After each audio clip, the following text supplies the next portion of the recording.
Check. Hey, hello. Welcome to episode number 43 of Red River Podcast. Today we are on location.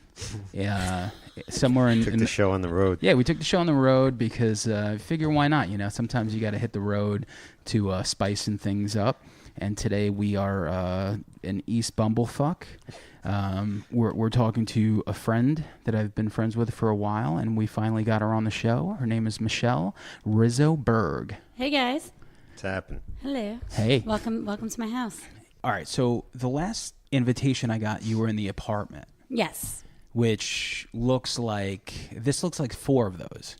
Maybe. Yeah, I think so. But everything looks amazing. You have a lot of Motley Crue stuff. How much of this is Ritchie's stuff, your husband, and yours? It's a nice even mix, actually. Yeah. Yep. Yeah, there's a lot of guitars on the wall. There's a lot of Langen is sitting on a Guns N' Roses bar stool. Yeah. He's basically sitting on the cymbal. This guy. That sounds very unimportant. That's my brother. Oh yeah, no, don't answer that shit. So Sorry about that.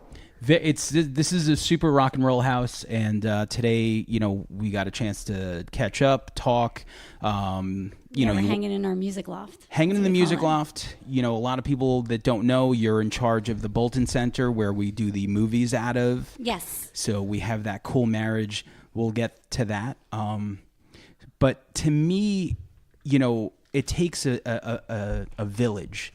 And when music scenes happen, some people play music, and then there's other people that are behind the scenes. I feel like, you know, you never played anything, but you're so engulfed and entrenched in music for like your whole life. Like basically every job you've had to do with music. Let's get kind of like up to date as to where that started that you could remember. So I do play a very terrible guitar. Okay. So I will say that. But no, because I play such a terrible guitar, I a lot of decided people I do. was like, you know what? I really can't be in a band. So Mick how Mars else isn't can that I? good. I do too. For me, I think it's, you know, I was telling Brian earlier that I have a brother who's 6 years older than I am. So I think if it weren't for him, I probably would not be as entrenched in all of this, music. And growing up with him, you know, he was that guy that loved, you know, metal. You know, he was 18, I guess, and, you know, listening to Whitesnake and Def Leppard and all those bands, and me being this impressionable kid was like, oh, what is this stuff? So at the time also, we didn't have cable, so my aunt from Jersey would actually record on her VHS tapes MTV and send it out to my brother, and we'd watch it in his room, which was very cool. Was that early 80s then? Mm-hmm. Yeah. Yeah, and I think one of the earliest memories I have is seeing the Def Leppard Foolin' video, and from there I was sort of hooked. Yeah. And who introduced it? Adam Curry? Probably. I don't think it was on Headbangers Ball. It could have very well been Martha Quinn, for all I know. Hard They 30. were playing that like 24/7. Those Def Leppard when they only had like 10 videos. That is Def true. Leppard got heavy rotation. That is true in the very beginning. Like you figure there was like 10 videos and they got mad airplay. Yeah. And when you think about it, it's almost like podcasting now. I know that you're not too familiar with podcasting, but it's very like ground level. And I'm sure people, when videos were introduced, they were probably like, wait, like you're going to listen to music on TV? That's not going to work. No one's going to want to do that. No one's going to want to pay, you know, to make a video and all this other stuff, and just, you know, insane what MTV turned into. Yeah, and it was just so strange. Like I just remember that video, and for some reason it just, something resonated with me, and I was immediately hooked. I loved it. And then I was given for Christmas one year Bon Jovi Slippery When Wet, and that was kind of like I was done. I was like I was in love with all of them. I thought they were the most, you know, gorgeous men I've ever seen. I loved all the music. And well, listen, there's 5 of them, and let's say you never met Ritchie and you had to marry one. Which one would it be? It would have been Ritchie. Better be Tico Torres for the win. Come on, Tico. Tico's short, man. I didn't know until I saw him like at the Rock and Roll Hall of Fame. Well, it would have been Alec John Such, though. Well, he's a traitor. The bass player. We don't exactly. We don't mention his name. So, but yeah, Slippery When Wet. Yeah, no, and you know, and it was just, I just remember just loving that. And I have it on vinyl, and I just remember loving it so much, and I listened to it to nauseum. And for my birthday, that following May, my parents surprised me with tickets to see them at Madison Square Garden, and the light, and I really don't know how they must have camped out for these tickets, like, because again, that was the days when you stood on a video store line. You go to the video store, and you waited, and my mom and my brother waited on this line and got tickets for me and my whole family, and we went, and we were sitting behind the stage way up top. Bon Jovi is family fun. That's basically what they're family friendly. It was me, both my brothers. So I have a younger brother who's about a year and a half, 2 years younger than I am. My mom, my dad, and I think my cousin Carol. And the lights went out, and I turned to my brother, and I'm like, I'm gonna work in a place like this one day. And he's like, all right. And I didn't even know what that meant, but from there, I wanted to do anything and everything that involved being around music. It just. There was nothing else that mattered to me. Like I was a terrible student, but I went to school and I made sure that I went to class. But I wish I had that drive, because like for me, like I remember, watching Metallica's One and seeing that breakdown where they're all headbanging, right? And you just see this like hair. And like my cousin and me would watch it. She was a girl. She had this like long hair, and we were in Queens. And when it got to the headbanging part, we were both headbanged, but her hair was so long that it looked like this mop, and I was so jealous. You had hair envy. Yeah, I was like, yo, she could headbang just like Metallica. That's fucked up. Like I got to grow my shit out like that. Actually, no, I never did, but I had that envy and. There's something, I mean, I guess it made me want to play music, but on the flip side, you said I want to work in a place like that, which just seems like a smarter and better bet than me, right. Ever making it as a musician. So, lo and behold. But I didn't know what that meant. And I just knew that environment made me feel something. And I just wanted to be in that environment all the time. And I have parents who were really supportive of that. I was 15 and they were taking me to a lot of the local clubs here on Long Island. And, my father would drop me and my girlfriends off and walk up to the bouncer and be like, can you let them in? They just want to see this. And they'd let us in. I don't know why, awesome. But, places like Sparks and Spit. And then when I got my license, it was the Roxy in Huntington. And I just kept What was the first local show that you saw? The first local show, to be honest, that I don't know. I don't remember. But it was probably at Sparks, and it was probably for local bands because I spent a lot of time. And it's funny because I just when I was in high school in 9th grade, Sachem, I went to Sachem, and they had this club after school called Rock Band Club. I kid you not. And you would go there. Portion Road? Yes, Portion Road. Shout out to Portion Road. Shout out to Portion. Lake Ronkonkoma. There was Rock Band Club, and I was in 9th grade, and in the band room where they would have orchestra and band on, I don't know what night of the week it was, but you would go, and if you were in a band and you went to school or you had a member from that band, you could go and you can play in the rock room. And Rock Band Club was like you would set up for the bands playing, and there was like a little, it might have been a 4 or an 8 track, I don't remember, little like recording studio. And if you went to school there, your band can record in that little studio. And I hung out at Rock Band, and I think that's probably where I first learned to multi-track, because I was in the recording sessions with a friend's band of mine, and I'm still friends with all those guys till this day. And was it 9 Days? No, but they played Rock Band. They were from, one of them was from Sachem, and they used to be in a band called Indian Summer, and I would like coil cables and set up for their shows. And then at the end of the year, there was Rock Fest, and it would be like 4 or 5 bands from Sachem or members of Sachem. And again, I was the roadie, and I would set up and I'd break down, and it was exciting. It was everything I wanted to be. Everything you wanted to do. Everything. And it was youth culture, just like hip hop is now. Mm-hmm. Back then it was like rock bands like that. It was the Bon Jovis, like everyone looked like that. So it's funny to see, like things change. I'm sure, 20 years prior to that, people were, wearing tie-dyes and giving peace signs. This was like the rock era of the Motley Crues and the Bon Jovis and all that other shit. But yeah, it was just like crazy times, exciting. I remember you even like at Adventureland in Farmingdale, you could like cut a song You know, you would go there and like people would be singing like Debbie Gibson or some shit. I have a photo of myself with a John Bon Jovi cardboard cutout from Adventureland. Yeah. Yeah. Did you? Yeah. So sick. So you were also like around this time, like weren't you like president of certain fan clubs? Like were you taking? I wasn't like, president of fan clubs, but I was in every fan club. in fan club. Oh yeah, I was. So I was in the Trickster fan club. I was in the Slaughter fan club. Because that was, I was 11 in 87, 88. What's the best swag you got? Who gave the best swag?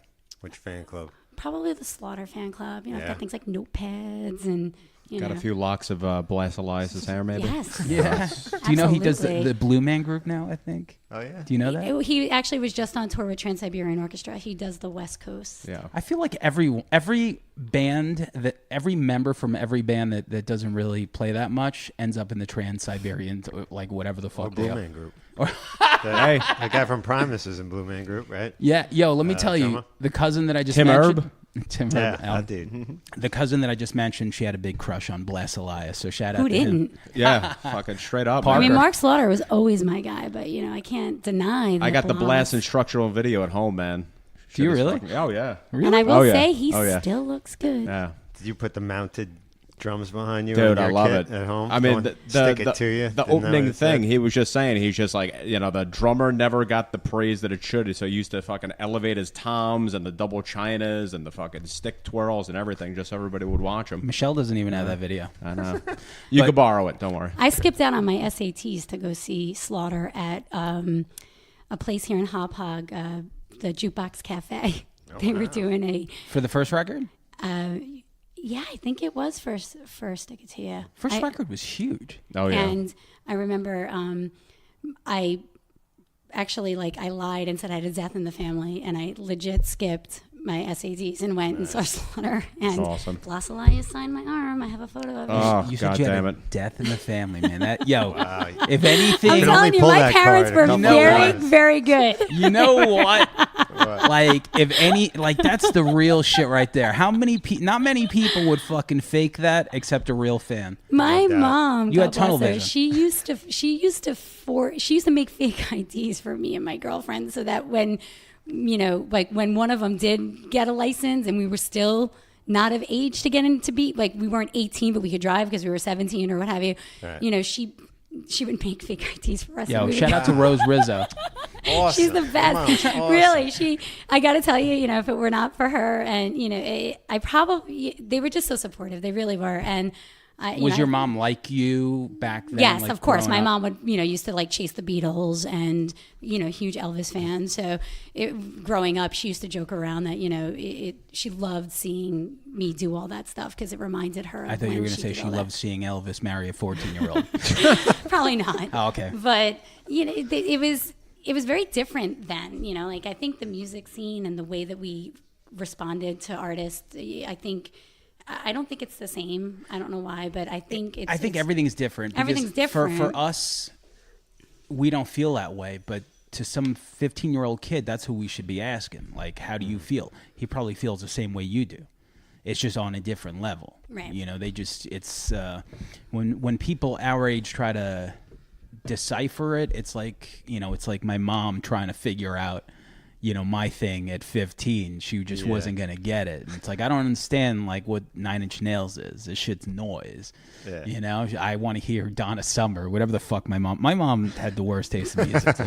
I will say, I think my parents were disappointed when I finally did get a license because then they stopped having to take me places because I think they truly enjoyed it too. I mean, my mom, she would take me and my girlfriends into Manhattan. We'd get on the train and we'd go see Kiss and Slaughter, and she'd be hanging out in Penn Station at the bars, and she'd see then we'd come out of the show and she'd be like, oh, she calls me Missy. She'd be like, Missy, do you know who was just downstairs here at the bar? The roadie or the tour or so and so from the band or the drummer from, and she would actually end up seeing a lot of the band members because after the shows they would go, they either wouldn't stay backstage, and by the time we got out of the venue and headed wherever we had to go, she was having drinks with people. So That's amazing. yeah, Awesome. they were. I have to say, I owe a lot to my parents when it comes to me doing what I do today. So. Yeah, because you could have the flip side. You could have had the dad in the 18 to life video. Bad day. After the rain. Yeah, that dad sucked too. Yeah. Actually, every dad in every 80s Twisted metal Sister. video. Yeah. Is always like, turn that shit down. I told every single one. Not of them. Rose Rizzo. She was like, turn that shit up. Exactly. And really, I mean, we still talk a lot about it because it was a lot of fun. And when I got to the age where I didn't need my parents to help me, whether it was stay on a line all night for concert tickets, I think she missed it. You Yeah. know, I think she still misses it. And we talk about it very fondly. What about your often. brother? Did he sell out at any time in his life? What do you mean? Like, he was so metal.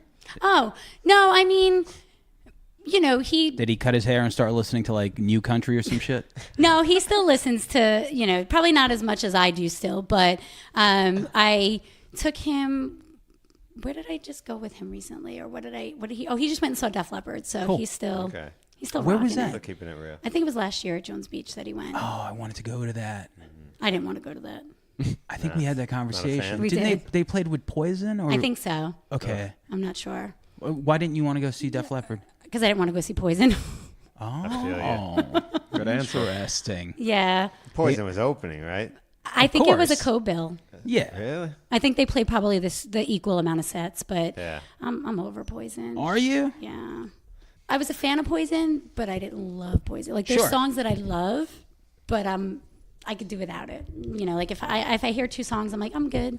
Well, realistically, I mean, you know, you figure the first record had a couple of hits, a couple of decent songs. I mean, you gotta love I Won't Forget You. I Won't Forget You. You Talk know. Dirty to Me is pretty, you know, still it's very simple. You know, then the second record open up and say, you know, Fallen Angel, Nothing But a Good That Time. one's my favorite. That probably is my favorite Poison song. Yeah. If I had to pick a Poison Fallen song, Angel? it'd Yeah. be Fallen Angel. And then the video, you know, but then by the time 1990 came around, Flesh and Blood, it was kind of like, I can't And fuck Native with those Tongue guys and- at all. yeah, Ritchie Kotzen joined after And then CeCe slept left. with everybody in the band, and then he was out. Well, CeCe DeVille's like he the slept with worst his wife. guitar Yeah. player I've ever heard. One of for the that worst guy. guitar players I've ever heard. Yeah, Recorded. worse I than can't Mick get Mars. past. Definitely. It's not even close. Okay, but You're not allowed to say that in this house. I'm completely joking as I stare at a Motley Crue picture. I gotta ask Ritchie what he thinks about the Dirt later on. But, We already had that conversation, but you can have it with him later. yeah, absolutely. So you know, you're going, and how do you start moving the ball towards just making a career? I started asking any local band that would pay attention to me if I can help them. And when I say help, like I'd be the girl that walked around at shows with a clipboard and got mailing addresses so they can send mailers out, because it wasn't email at the time, and you know, you sent letters. I would offer to sell CDs, any merchandise, and I sort of built friendships with these bands, and I became like their little sister, and I would just go hang out, and any chance I got, I would just offer to help. And then Did you know what you were doing, or did you look at it as like a business plan, or like to help the band out? Like you, I wanted to help the band. You know, Yeah. they were my friends. Like I always look back, and I always reference the movie That Thing You Do, where they hear their song on the radio for the first So good. time, and they're like, "Oh my!" Like that was my life with all of my friends. Yeah. You know, like every week it was like, you know, who's like on RCN or BAB, like when they had those local shows, when you'd hear your friend's band playing, it was like, "Oh my god!" Yeah, and then you know that you had sort of.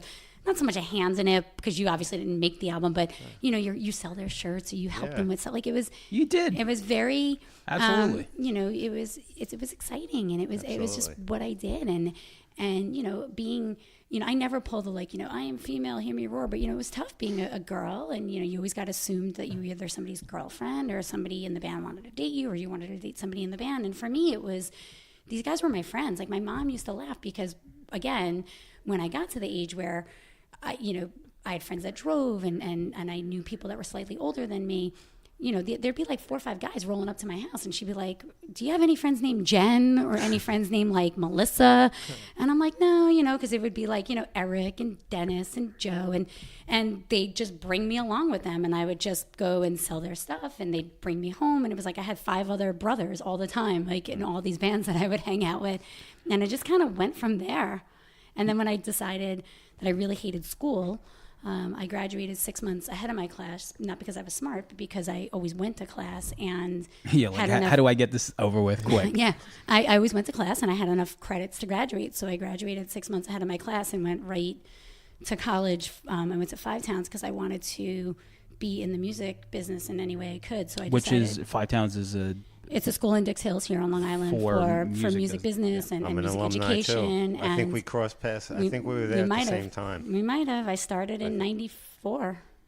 I don't even remember what year I graduated. I went. I was an audio major, and I, for some reason, thought I'd be cool if I made albums. And back Prince then Paul too. went there too. That's what I did. I went to audio school too because I think we all grew up thinking, like even owning a record shop would be the coolest, or recording music. Anything to do with music would be the best job. Especially at that time, there was still like a career path for it. You could go, it's like, hey, I'm going to work at this studio. I'm going to fucking intern for fucking like Jimmy Iovine or some shit. Right. And I went to a tech school too, for audio. And I was just kind of, I think I went at the time where technology just hit and it was starting to take off. And it was just like, I don't know, somewhere along the way, like I just saw the writing on the wall where I'm like, wow, I think in 5 years, everyone's going to start recording by themselves. Big time. Yeah.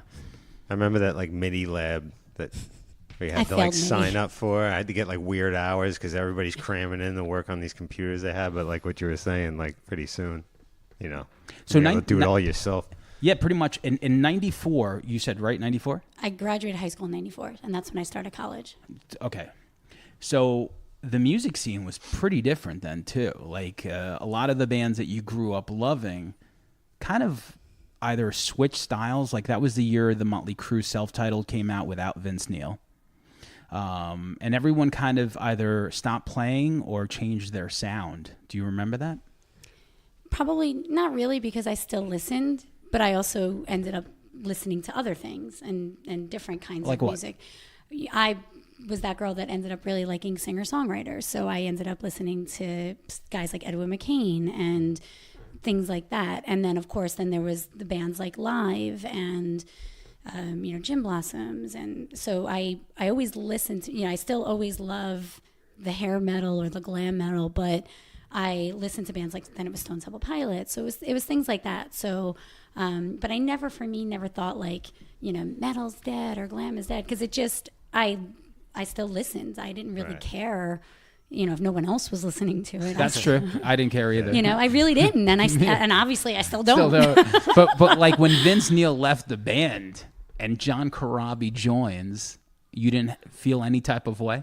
Well, I think I've told you, I wasn't a Crue fan the way my husband's a Crue fan. Like I jumped on board during like the Dr. Feelgood era where, of course, as a kid, Motley Crue and the songs and you love, who doesn't love Shout at the Devil, who doesn't love Home Sweet Home, but they weren't one of my favorites. So it didn't matter to me. What? So did anyone lose a member that mattered to you?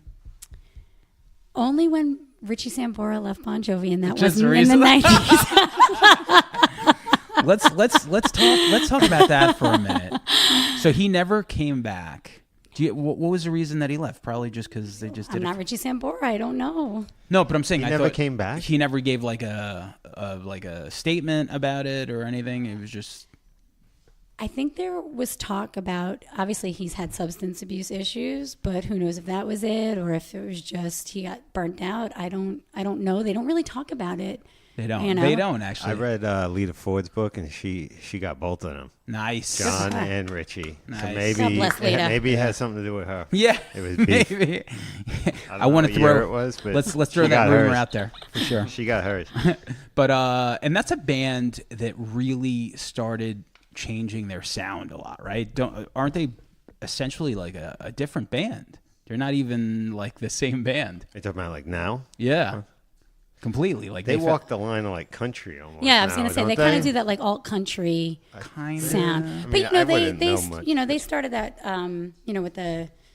with Who Says You Can't Go Home, and so they that's a great when song. they did it with Jennifer Nettles, but but I got to say, like, it's like they're not Cinderella did it long before they did. So I'm not really sure why. Yeah. It didn't really bother me that they did it. It just.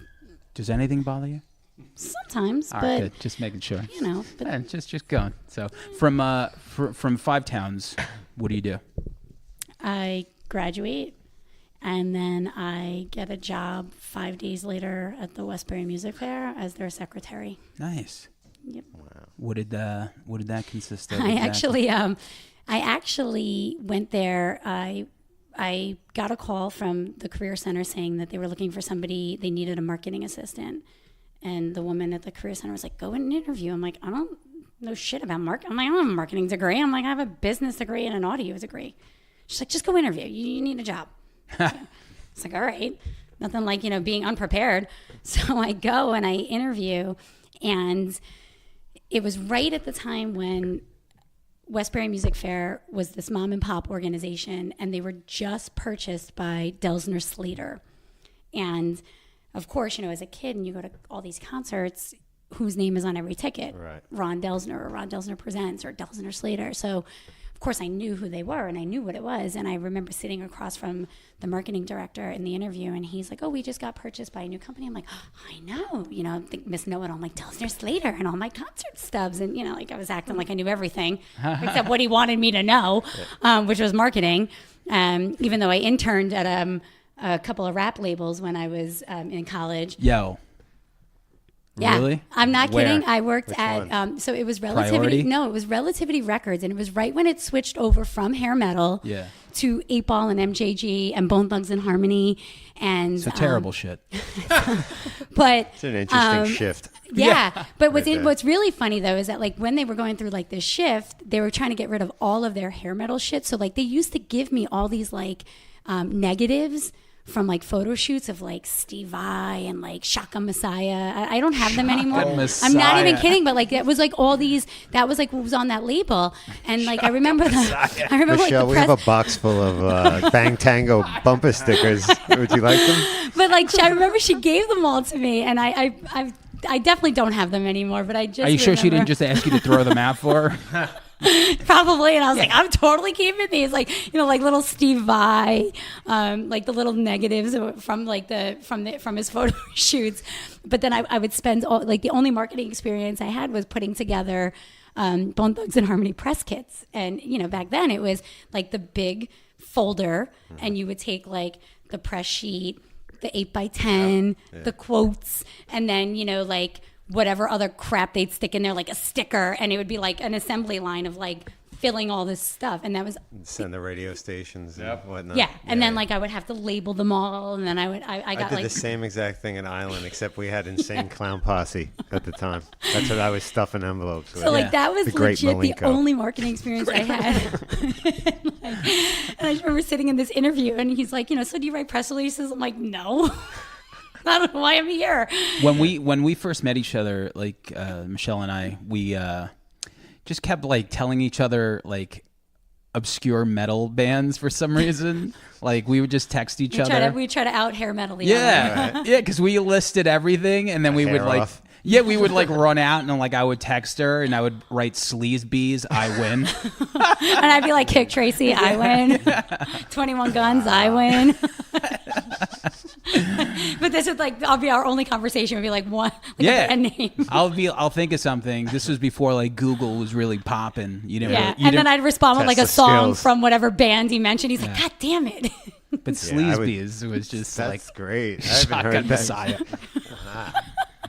Every fucking band that would like Tough was another Tough. one where like Stevie Rochelle or whatever his name was. There were so many. So okay, so you get this job, or you, Yeah, or you, well, I didn't get the job. That's the funny part. Oh. So but that's how you got to do. Like when someone says, "Do you know how to do something?" you just say yes, and you just shoot those dice. No, I was like, no. So I leave that interview. And like a week later, not even, there's people aren't emailing, you're really not emailing, and it's all, no one's really got a cell phone. So I remember like going home and checking my answering machine, and it's the guy from Westbury, and I call him back, and he's like, listen, I loved your interview. I think you were so great, but you have absolutely no marketing experience, and we hired somebody who does. And I was like, okay, fair enough, no big deal, whatever. Hang up the phone. About an hour later, I get a call, and it's from the general manager of Westbury Music Fair. And he's like, oh, hey, so I know you met with Dan earlier this week, and he absolutely loves you. And it turns out my secretary just quit, and you have the job if you want. Just come in on Monday. I was like, that's awesome. Yeah, but meanwhile, bratty me was like, fucking secretary. I'm like, I just went to school to be a secretary, like a receptionist. Like, what the fuck? But I was like, all right. And that's how that happened. So I ended up going to Westbury Music Fair like 5 or 6 days legit out of college. And I get this job, and I'm working there, and it's a lot of fun. And I was working there at the time where a lot of these artists were either up and coming. So like, people like Kevin James would come in, like he'd get booked on a show, and he'd come in and he'd be like, hey, can I show my like cousin this place? Like, I'm so excited. I'm playing this really cool room, and like, I'd give him tours of Westbury Music Fair. And, guys like Paul Anka would call every day, and like the old school crooners like Jerry Vale and, what the hell would they say? Just call on. But it was funny because like me being like this rock girl, I was like, I'm working at a place with music my parents like it wasn't it wasn't cool for me. Yeah, like I was like, this is the most uncool place I could possibly be working. Did you know kind of like what you wanted to do? Like no. No, you just figured. No, I really didn't think that I was. I knew I didn't want to do audio because I truly didn't think I had the ear for it. Like I hated being in the studio, and I hate to say this too, like, I was disrespected a lot. Again, you walk in and it was like, well, who are you sleeping with? And I'm like, oh my God. And I'm like, yeah, I guess. And I'm like, nobody. Well, who do you, like it was really, I hate to say it, it was that kind of culture and it was that kind of environment, and it breaks you down after a while. Or you're just like, forget it, But I'm working at Westbury Music Fair, and the woman who was like kind of coordinating all the shows, like she was like the coordinating assistant and booked opening acts and family shows. She ended up moving, and they needed to hire somebody for that position. And I was like, oh, I want that position. And my boss at the time was like, no, because he only saw me as a secretary. And I was like, no, I could do this job. It's going to be great. I'm like, I already know. I'm like, who do you think is processing all your contracts anyway? Like when she's out to lunch, or she's like, I'm the one doing all of her work, which I was, because I was that, like, it was almost like the intern, like, here, you do all the shit work I don't want to do. So I did everything. And I was the gatekeeper. They didn't have direct lines at the time. So anyone that called got me. Mm-hmm. So I knew everybody, and I talked to everybody. And my boss at the time interviewed literally every other person in the company through all of like Delsner Slater and other branches, like other venues, and nobody wanted to work for the $20,000 a year that they were offering for that position.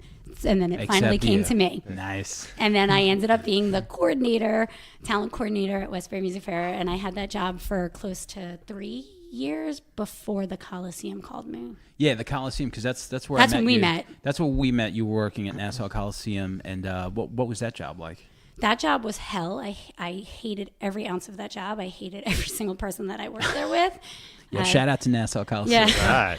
I got to tell you, it was the most unpleasant experience I had. But I don't think that regime is there anymore, so that's great.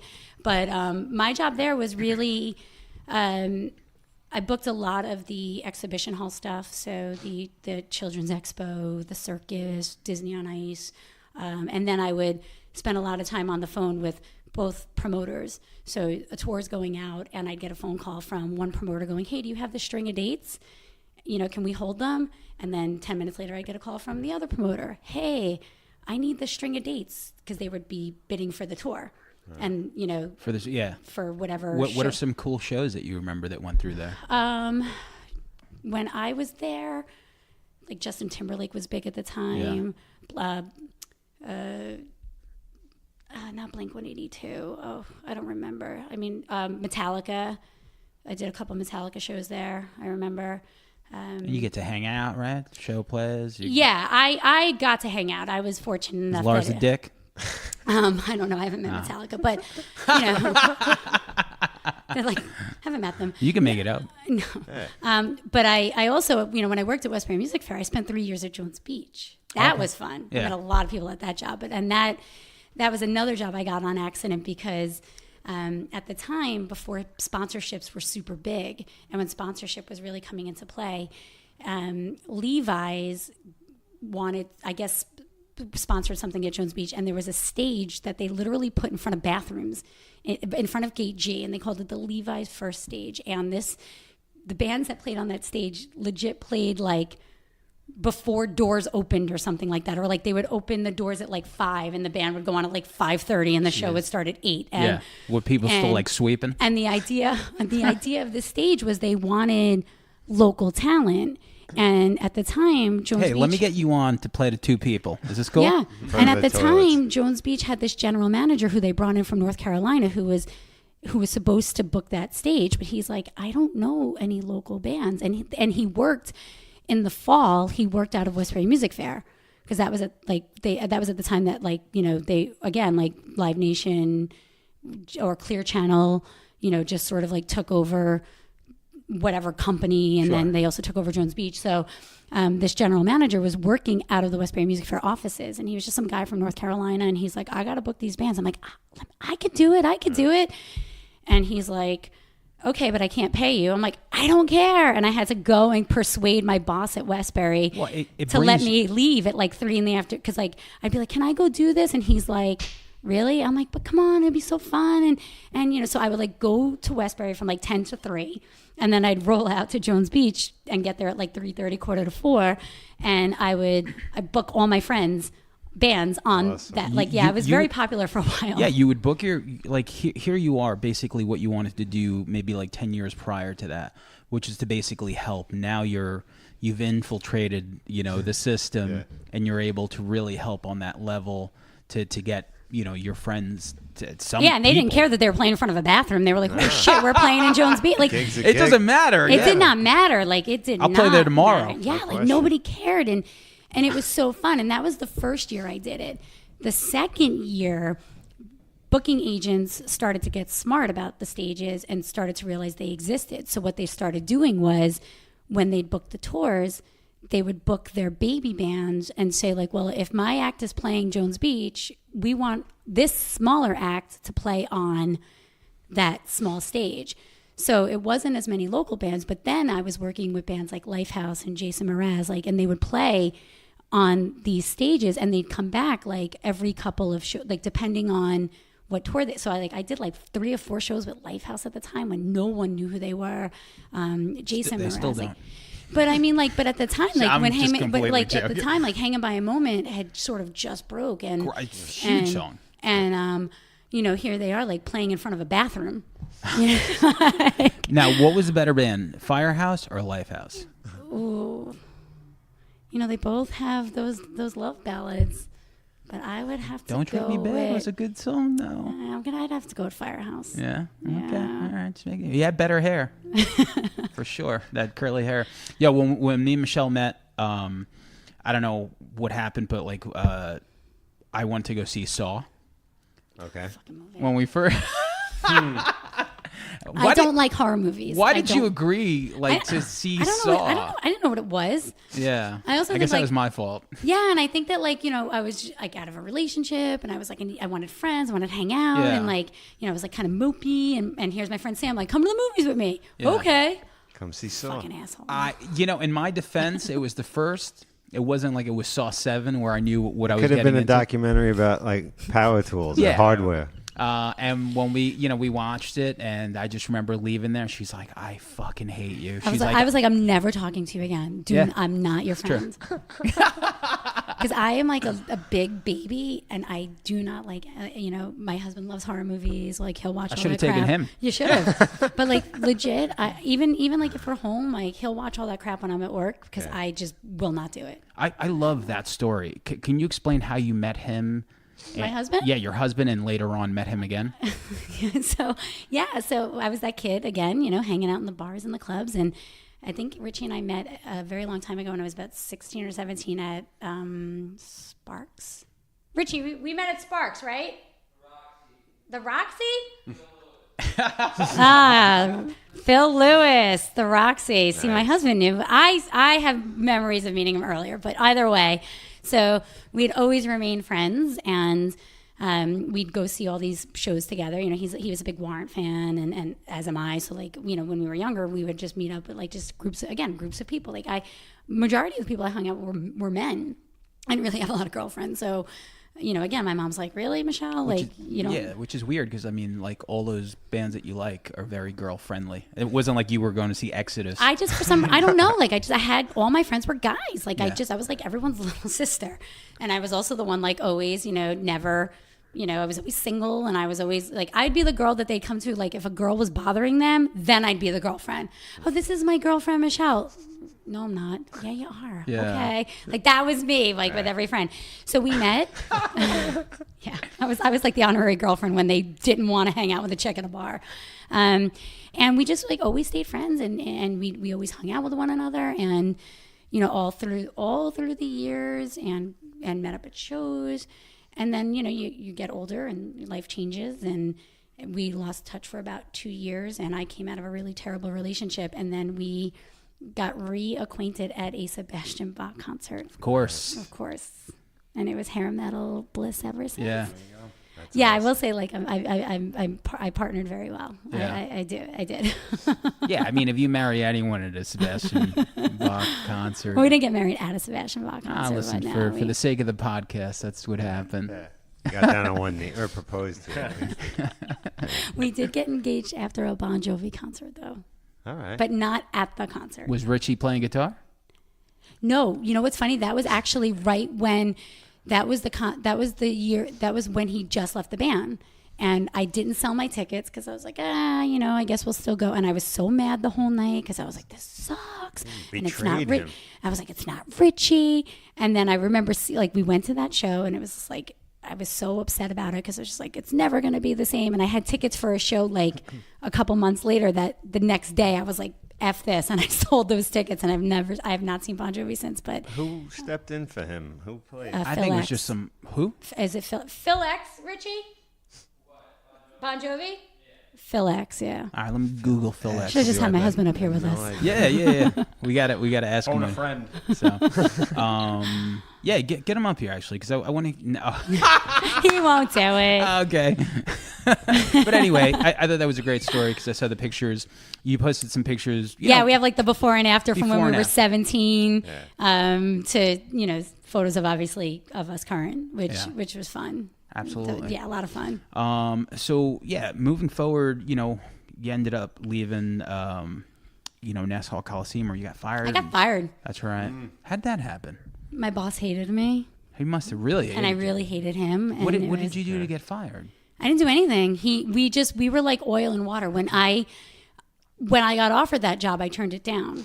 And because when it was offered to me, he wanted a secretary. And I was 4 years in at Westbury, and I'm thankful because the person that I worked for at Westbury never treated me like a secretary. You know, like I didn't fax things for him. I didn't get him coffee. I didn't type his letters. You know, like he really gave me the tools to do what I do now. And you know, when I interviewed at the Coliseum, you know, he was just kind of like he wanted a secretary, and I was like, I don't really want, I'm capable of more, you know, like I don't want that. You did that already. Yeah. I said, you know, like I really, there's other things that I'd be good at. Like I don't want to type your letters, because it was really kind of what he said. And some people, I'm sure that would work on other people, but like you know, someone like you, super strong, very driven. I think, yeah, because some people would probably eat that and fucking live a life of that, but that's not what I didn't want to do it. And I turned the job down, and 3 days later he called me back and he said, well, they want you, meaning the company, that they want you because you're from Live Nation, and you know, because I think at the time when I was leaving, Live Nation just bought Clear Channel. So shout out to Christian. So he was like, they want you because you know the people at Live Nation, and I think he felt it would help them get because I knew the people in the Live Nation office that were calling me for avails. So I guess they felt that I would have some leg up. I don't know. But the day that I walked in for the job, he's like, oh, so can you go get me coffee? And I looked at him. I said, no, I'm not getting you coffee. And it was kind of like that battle the entire time. And he was from the Midwest, and he was kind of like a little slower paced, and he wasn't as aggressive. And we just didn't Racist get towards Italians. we just didn't get we just didn't get along. And a lot of my job was booking the exhibition hall, and the other part of my job was booking the Islander ice time. So it would be booking all of their games, their home games, and their ice time for practice time. So when that was the year hockey went on strike. So when hockey went on strike, he felt that was a good way to get rid of me, because he said the only job I did was schedule ice time. So when they brought me in to let me go, they actually said, well, there's nothing for you to do now since there's no hockey. I was like, all right. And that was it. So here, I mean, and that must have been, or maybe I assume, because that was heartbreaking. Heartbreaking, oh right? My God, it was terrible. And they walked me out with security, like 5'2". What am I going to do? They legit walked me, had security walk me out. Making sure you aren't stealing any Post-its or anything. Yeah. You weren't going to steal the Frankie Banali symbol off the wall. Well, you know what's really funny? So years later, when they decided to renovate, a friend of mine was working there when they started to do the renovation, and she fucking took the Bon Jovi framed poster that they had there and gave it to me. She's like, "This is for you. You fucking deserve it. Where is it on the wall? Where is it? Where is it on the wall?" That's actually in my garage. Oh, we haven't put that out yet. Okay. One day we'll. But it was it was kind of the last fuck you. Yeah. But yeah, like I said, heartbreaking, because I think for someone, if I put myself in your shoes, I don't know, Nassau Coliseum is a Long Island staple. And if you live on Long Island and you love music, and it's something that you wanted to do as far as the business side of it, it just seemed like a good place to be at, a good place to keep your foot in, especially with Live Nation coming in. So what did you feel like? Did you just feel okay? I felt like I peaked at 27. I was I had been at the Trilogy, I was Westbury, Jones Beach, Coliseum. Yeah. I had all three. I was what do I do now? Where do you go? Because at the time, also, you got to think about this. On Long Island, there weren't 15 other rooms. There weren't 15 other places to go see live music like there is now. So for me, I was where the fuck am I going to go? What am I going to do? For some strange reason, I had this career path that never brought me into Manhattan. So Did you try? Would you have gone? Yeah, no. When I or something? No, oddly enough, after that, I toyed with the idea of going to booking agencies, because I had a few friends who were working at booking agencies who were yeah, we'll bring you on board, but I didn't like it. It didn't interest me. I didn't want to be the person that booked bands and a bunch of I wanted to stay with live music. So I didn't know what there was for me, and I took a job waiting tables at a friend's restaurant. Cherrywood, yeah. Cherrywood and Montauk. Dave from my band still calls you Cherrywood Michele. And I owe, those guys were my saving grace at the time. They took this kid, I waited a table. What the fuck did I know about food service? I never did that in my entire life, and they took me under their wing, and they treated me like family, and they were so good to me. And I just kept looking for work, and then I toyed with the idea of going west. I had a lot of friends that were moving to Reno. I don't know why Reno, but I had friends that were in this band, and they took themselves that way, and I was what band was that? Yeah, I don't talk about that. No, but I mean, Imagine Dragons? No, I mean that doesn't really matter, but it's I was well, I'll go to Reno, and I'll go to Vegas. There's I could do anything there, it's just 24/7 of everything that I do. So I went out to Reno for a little bit, a couple weeks with my girlfriend, and really gave it thought. And then I came home, and when I came home, I had a friend who I was using her office to send resumes, because you got to remember, again, it really wasn't we weren't really doing email a lot, and resumes were still being faxed places.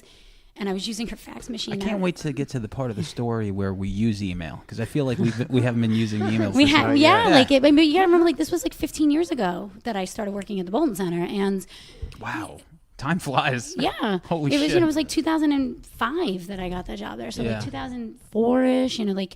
I was using her fax machine to fax resumes, and I didn't know what the Bolton Center was. And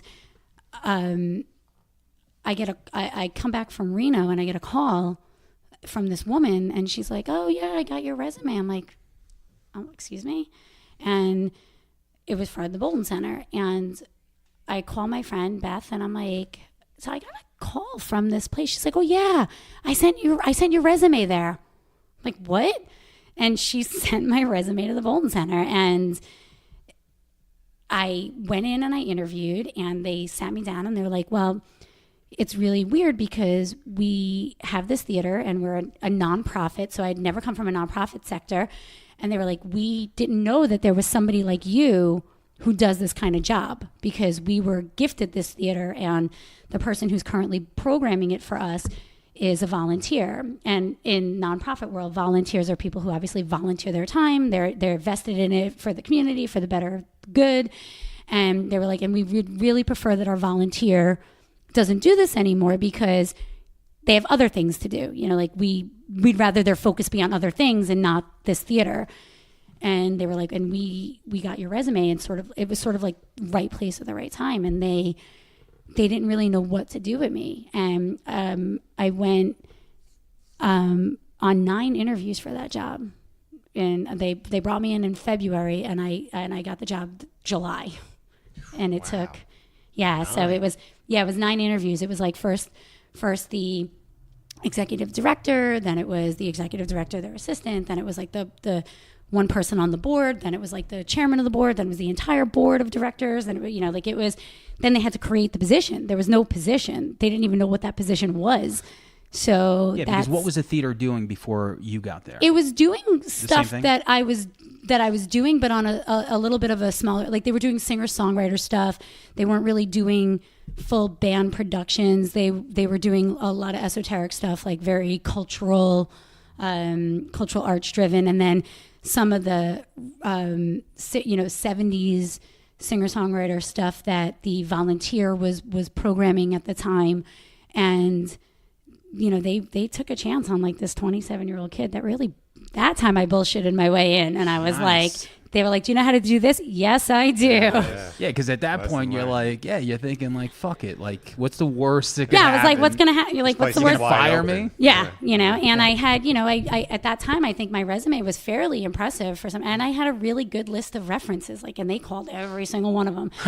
Like I had booking agents. They called me. Exactly. They were like, "Don't take her to see Saw." Yeah.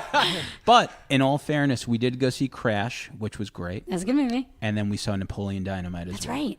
That's right.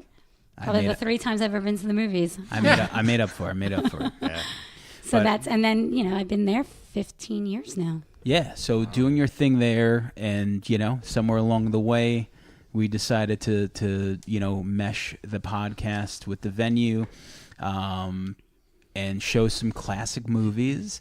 And, not everyone, like, the fact that I got to show a movie as obscure as Midnight Madness. Yeah. Like, I was like, okay, I got this. Like, that's all I care about. And, it's been great, right? Like, it's been amazing. It's fun to watch those movies with a group of people on a big screen again, because you don't get those opportunities anymore. Maybe just in your own home, you pop a DVD in, but it's fun to go back there and the thing is like, which is smart, is we do it on a Wednesday, or you do it on a Wednesday, and I think that's great because you don't really compete with anything. The appeal to show a movie that you could watch on TV or whatever streaming service. If you do that like on a Friday or Saturday, some people are going to be like, "Well, I got plans." If you do it on a Wednesday, you go. We just did The Burbs, and I've seen The Burbs, but still, you watch it with people and you laugh like it's like the first time, because it's so. I don't know. Maybe it's like a yawn. Like when someone yawns, everyone else yawns. Like, I just laugh. Like, I know it's coming and I know it's going to happen, and it's still fun to do. To basically pick these movies I don't know what we have next. My Blue Heaven. My I Blue think, Heaven is right? next. Yeah. No. 3 actually. o'clock high. 3 o'clock high. Oh, yes. Ooh, yes. we are so getting fired. My on Blue this. Heaven's after. My that, Blue Heaven's in right? May. Have you seen 3 o'clock high? That's the only movie in the series I have not seen. All right, good. Oh, and The So Burbs. I've good. never seen The Burbs. You could stay. 3 o'clock good. high is such a slept-on It's amazing. classic of the era. So my girlfriend usually, like, whenever I like randomly put on an 80s movie, because she's 8 years younger. Yeah, she's just like, listen, 8 years younger. If I was 20, yeah, that's one thing. But like, I'm 41. You know, she's no spring chicken either by this point. But I'll slap him for that, Karen. so she doesn't listen to this show. Trust me. But you. 3 o'clock high. Oh yeah, 3 High. o'clock high is one of those movies like I put on. I tried to get her to watch The Legend of Billie Jean. Oh, so good. We Another got to one. do that one. Certain movies, and she just like looks at me like I don't like. I'll stare at my phone. I'll fucking kiss my dog 100 times. Yep. Occasionally look at the fucking TV. But with 3 o'clock high, we were watching it. And she's like, "This is really good." Yeah. So that was what really made me want to push to put that on. Then Can't Buy Me Love, which was a suggestion for her. And Yeah, you. Another that's great her one. and I movie. Yeah. That's another great one. Yeah. And the staple is always Jaws, The staple is always Jaws, and the staple is always Christmas Vacation. which do very well. Yeah, those are, people look for that. I mean, I've been, you guys just came on board with this series about a year ago with me, right? A year or two, or? Sometime last But year. we've actually been doing this series for 8 years. Wow. So yeah. Which was cool because you told me the guy next door.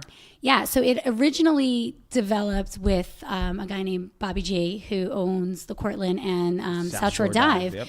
Very awesome guy, and again, same age demographic, and he was always looking for ways to. Hey, Rizzo. Yeah, that's pretty much what it was. Like he was always looking for ways to do things and be community driven, and and partner with the local, with the area. And he came to me one day and he was like, "Hey Rizzo, it'd be great." 'Cause that's how he sounds. "Rizzo, it would be great." And I'm like, "What, Bobby J?" And he's like, "We gotta show movies here that like you and I used to love when we were kids." And I was like, "Okay, why not?" And we started it, and it was like The Goonies, and we did Back to the Future, and then we did Back to the Future 2, and then we did Back to the Future on Future Day. So we we've done all of it. So, and then, he got busy with his other endeavors, but I chose to keep the series going because I really believe in it and I love it. And again, it's, I feel like it's part of my childhood and especially like somebody like my brother, who's 2 years younger than I am. He collects stuff like Brian Parker does. Yeah, my brother loves movie props, and he creates movie props, and he collects movie props. And in the beginning when we were doing the series, and I'd love to try to get him incorporated again, but he's got so much stuff from like the Goonies and Back to the Future that when we would show the movies, he'd come and display his props, and people would take pictures with them. Cool. Like he would have like Data's jackets, like So sick. he's got the map that like Data's eyes. he's got the map that Sean Astin like signed, framed, and like people, he's got like this one-eyed Willie thing that he made, and but then like with Back to the Future, he had bid on a pair of those Nikes.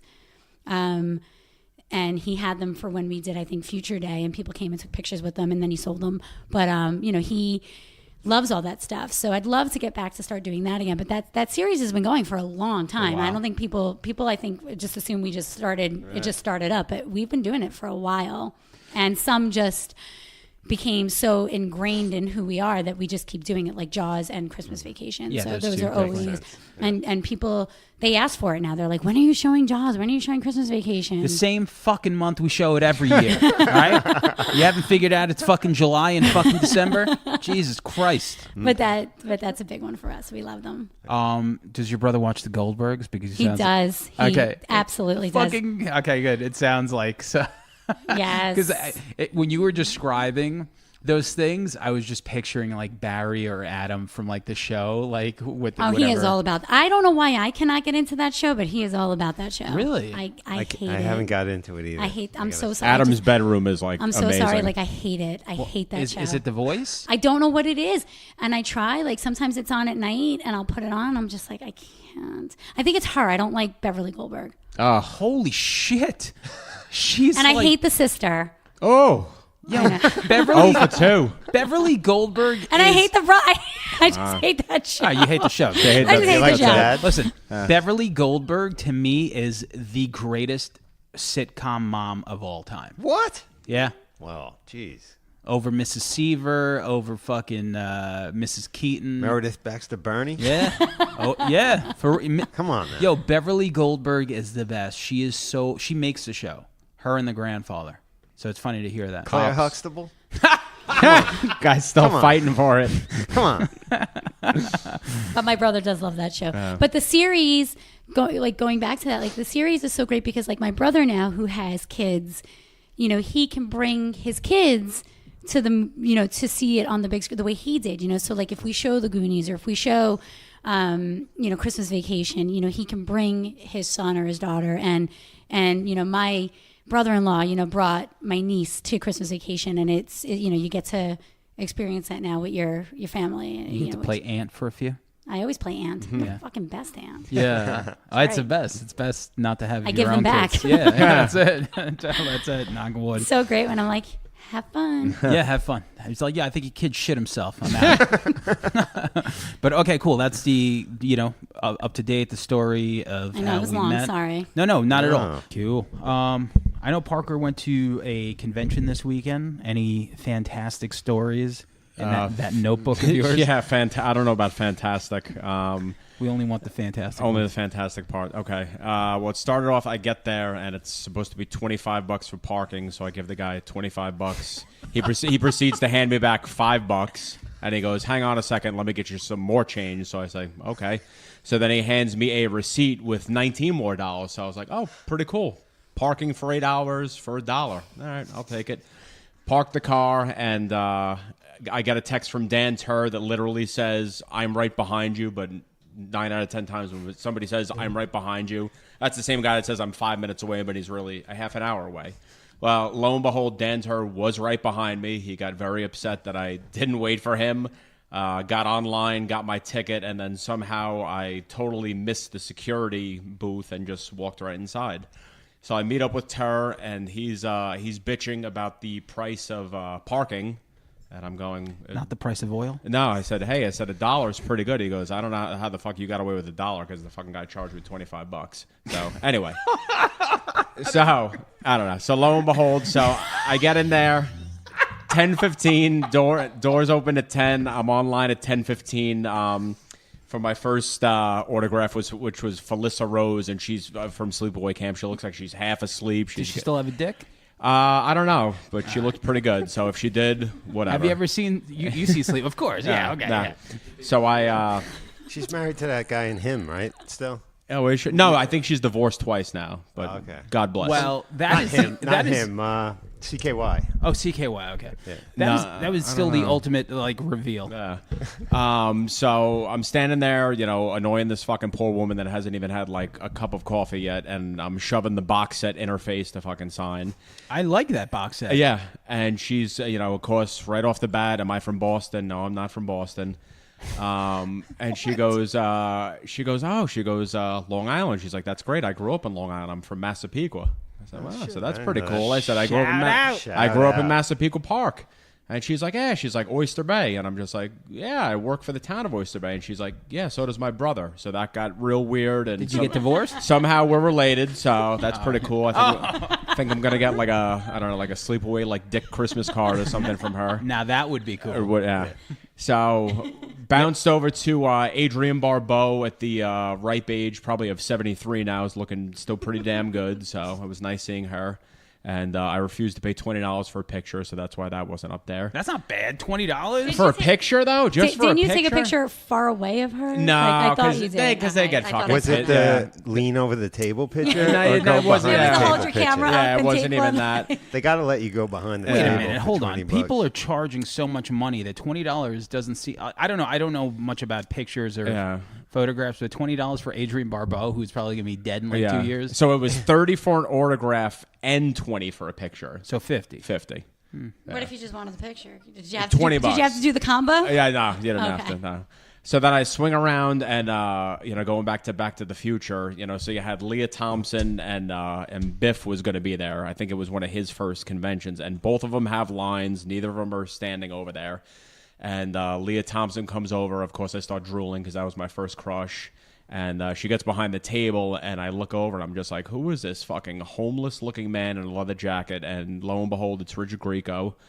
Stop it. Who probably would have made more money sitting outside Atlantic City with a cup in his hand because he had nobody on his fucking line. Shout out to Booker. He was like an integral part of Channel 5, like Sundays. Like, he was the poor man's wasn't he Johnny in that Depp. wasn't he in that movie where Trickster had a song on the soundtrack? If Looks Could Kill. If Looks Could Kill, yeah. So met Leah Thompson. That was cool. Leah Thompson was fucking $60 for a picture. So Howard the Duck, though. I know. Well, she Worth signed every that. penny. Yeah, she signed that. Did you? She signed Good Duck. Yo, how much money did you spend on fucking autographs and pictures? Including the dollar for parking, $371. Drum roll. Yeah, $371. So then I bounce over to Linnea Quigley, who, yes, my God, just pretty much the female version of Richard Grieco, just out of her mind. And so now I was wearing Ter's shirt, the Gore shirt, and so now to the left of her, CJ Ramones is sitting there, and she's like, "Oh, that's so cool that you're wearing a Ramones shirt," and blah blah blah. And I was just like, "Man, this lady's fucking lit right now."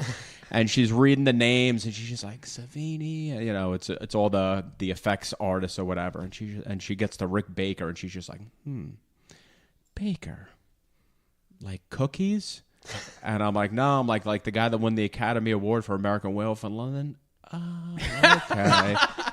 Okay. Listen, these people are on tour, like trying to funnel money out of your They're pocket. in VFW halls. Yeah, you know what I'm saying? Yeah. Like, if you want to get fucked up trying to get autographs, by all means, you know. Like, she was in Return of the Living Dead, 30, which I had her years sign. ago. I had her sign that, and then as I'm standing there, I'm like, motherfucker, I should have brought the Linnea Quigley workout video, which I own, which I'm proud to say that I own. She would have loved that. Yeah, I think Venice Cinque would have fucking wanted to stealing it from me either way. So because he fucking loves that shit. So then I bounce over to the Crypt Keeper, he's doing voicemails for $50 a pop in the Crypt Keeper fucking voice. That's out of everything that you've mentioned so pretty far. Practical. I had to, let me just mention that Michele got me the best birthday gift. Tell everyone what you got me. So So Sam and I, we love Tan Mom from the Howard Stern show. I don't know why, but I God bless that woman. No I love her reason so needed. much. I don't know why, but I found out that she was doing these cameos, and I couldn't help myself. So I got Sam a cameo for his birthday. You couldn't wait. And I couldn't wait that, first of all, I booked it so far out from his birthday because I legit thought it would take her a month to get it done because she's erratic. Sure. And she did it in 2 days, not even. All of a sudden I get this email Patricia, did your cameo. And I'm like, oh my God. So now Sam's birthday is not for 2-3 weeks later. I'm like, I gotta give this to him. I'm like, I can't. I'm like, I cannot hold out on this. And when you do these cameos, you have to write. You basically ask them to say what you want them to say, and then they will read it verbatim. And she couldn't even get it. Yeah, There's no way that was verbatim. I didn't even see what you wrote. But I will say, she was very lovely. She wants to take us to lunch. Nice. Absolutely. Sam, did you do the things that you always wanted to do? That day?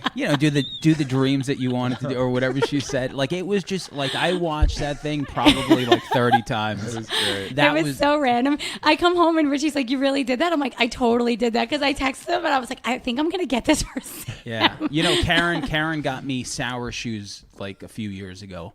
So yeah, so I get a phone call.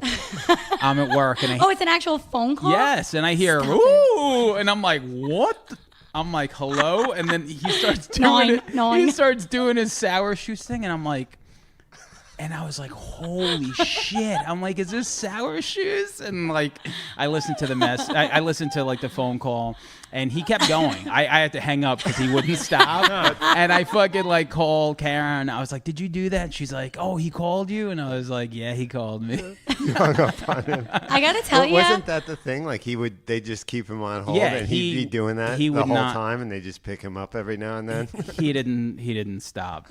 I spent almost an hour and a half with my coworker on the Cameo site because I couldn't get enough of that site. Like, I want to get cameos from everybody. Well, but Debbie Gibson's on there. Oh, right? she, when they talk about that on the Howard Stern show, she really does work hard. That girl puts a lot into those cameos. Yeah. Is Mark Terrain from the Bull He's Boys? not. Mark with Tommy Lee My is, birthday's though. in a couple of weeks. Tommy Lee. Tommy Lee does them for charity. Okay. So I guess it's Okay. like $300, and then that money he gets goes to charity. And then on his Instagram page, he'll usually post like, Cameo charity time or something. Like he just did one the other day. Why is Mark with a Q so ugly? That's what I want to know. Why is Mark with a Q? Yeah, I was like, I love that because I'm like, growing up, I'm like, why does this asshole have Mark with a Q? Like that's like Just the had to most. make it a little different. Yeah, completely smooth up in you. But I'm going to get everybody cameos now. That is going to be my gift It to is. all. Because there's something on that site for everybody. Why did a lot of those bands, substitute Y for I's? Yeah. They would change those little things, those little details. So why not a Q? Why? Kelly with an Mark. I, Janie with an I. Jane, yeah, Janie. Didn't you name? Showmanship. What are My your cat is named Janie. your animals' names again? My cat. Oh, so I have Janie, my cat, Six, my cat, Nikki, my dog, Oh man! and then I have Bailey and Jude. Wow, love it. So, anything else with the? No, that's the wrap up. That's a wrap up. A lot That's of a money. good wrap up. Thank That's you. a good wrap up. There you go. Good. was I've, it? I've never been to Chiller? those conventions, Yeah. and I feel like I really experienced 9 out of 10 3 reasons why I go there is to see how shitty people look, like Ritchie Grieco. Yeah. Well, you win. You win then. So Netflix released The Dirt, right? And I feel like we're in a very Motley Crue house. We are in a Motley We're in Crue a house. very Motley Crue house. I'm staring at some shit. Like I'm staring at what is that? Like a gold record from like girls. Yeah, jump. Give him your mic, Langan. Yeah, the Girls record. Okay. We are now joined by my husband. We got him to do it. How'd you get that girls? I have no idea. Just acquired things over the years. Okay. I got more stuff that you wouldn't even want to see. It's ridiculous. Yeah, actually, give him your headphones so he could hear. So yeah, okay. So we're in a very Motley Crue house, and we're all Motley Crue fans, but I feel like Ritchie, Michelle's husband, is a genuinely hardcore fan. Like you would consider yourself a Motley Crue fanatic, right? Yeah, it's Okay. definitely. Absolutely. So, what did you think of The Dirt? I loved it. I thought it was great. Okay. I mean, it was cool. All these movies, they always got to condense these 40-year careers into an hour and a half movie. You got to throw a bunch of stuff together and create weird timelines. But aside from that, the actors were great. It was were great. A fun movie. Machine Gun Kelly. Machine Gun Kelly. You know what it is? Growing up watching Tommy Lee, like we all have, you could see someone like Machine Gun Kelly and be like, "Holy shit, that's Tommy. That's a Tommy Lee." Watching MTV, watching YouTube, like watching all these clips of Tommy Lee do interviews. I'm like, "Holy shit, that's him." He was perfect. He was great. Yeah. Apparently, the other guy who played Nikki Sixx auditioned to do Tommy Lee. Yes. Then they switched the two because they felt it was a better fit. Yeah, because originally, Machine Gun Kelly was going to play Nikki's drug dealer. And then somehow, I guess Jeff Tremaine got a hold of him. And I believe Machine Gun Kelly has a Jackass tattoo. So he was, Jeff Tremaine, is the Jackass. Yep. Worked Big Brother too, the magazine, the skateboard magazine. So for me, like, I wish there was a budget to do like a 8-episode thing on Netflix. Because I feel like everything is so episodic now. Like, you could tell these long-form stories, and it's like, okay, the beginning and all that other stuff. You read the book? Yeah. No real issue with how they... No, they didn't change anything. They just condensed too many things into one timeline. Like, Skyler, Vince Neil's daughter was born in 1985, when she was born till like 1991 or something like that. Yeah, so the movie obviously messed that up, but the timeline was They took a different lot for of that. timelines. I mean, Vince Neil's whole solo career was put in a bar. It was, because... Not that it was that great to begin with, but... No, but I remember when he left, like, what what did you feel like when he left? Oh, I was a kid. I was crushed. Crushed, right? Oh, it was awful. It was like the biggest thing in the world that, your whole life collapsed. Yeah. Well, you know why? You know why? Because they released Decade of Decadence, and Primal Scream is arguably one of their best songs, Yeah, right? it's my favorite song, actually. Okay, it's fantastic, right? Like, you hear it, it's dark, and you're like, that riff is... It was such a good twist for one of those bands of the 80s to come out with something that was fairly modern but still sounded, like them. It was dark. They weren't jumping on a bandwagon.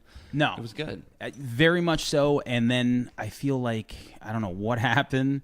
I guess when you... They all hate each other. They all hate each other, and when you include tragedy and substance abuse, and they're all, some of them are sober and some of them do, like on and off, like it makes it hard because you're looking at these people and this is how you make a living. And I think like sometimes you're just like, you know what, fuck this shit. I can't do it. And I remember Vince Neil leaving, and then you're invited, but your friend can't come, right? Remember that from Encino Man? Did he ever make a full album? Yeah, he made 2. He did? Yeah. What'd you think of them? Oh, no, they're not good. Not good. No. I think, they're what you would expect from someone who can't write a song. Yeah. You're right, because Nikki Sixx was the main Vince was the salesman. That was all he was. He's a David Lee Roth. He's the salesman of the band. He's not particularly the greatest singer. No. But he knows how to get things going. Yeah, I mean, they picked him. They picked him for a reason. Yeah. So everything leading up to Decade, right? The main albums, what is the best album? Shout At the Devil. Shout At the Devil? Yeah, without a doubt. That's front to back. You back. You can't pick a bad song off that. But it's not your favorite, though. Yeah, it's my favorite. It is your favorite? I thought Dr. Feelgood was. No, it's my Have you guys just met? Would you like to fight about this? Yeah. I'm learning new things about my husband. And what's your favorite song off that? Bastard? No, 10 Seconds to Love. 10 Seconds to Love. That's a solid song. Yeah, it's a good one. So watching the movie, and I love I'm watching the movie with my girlfriend. My girlfriend doesn't know Motley Crue from a hole in the wall.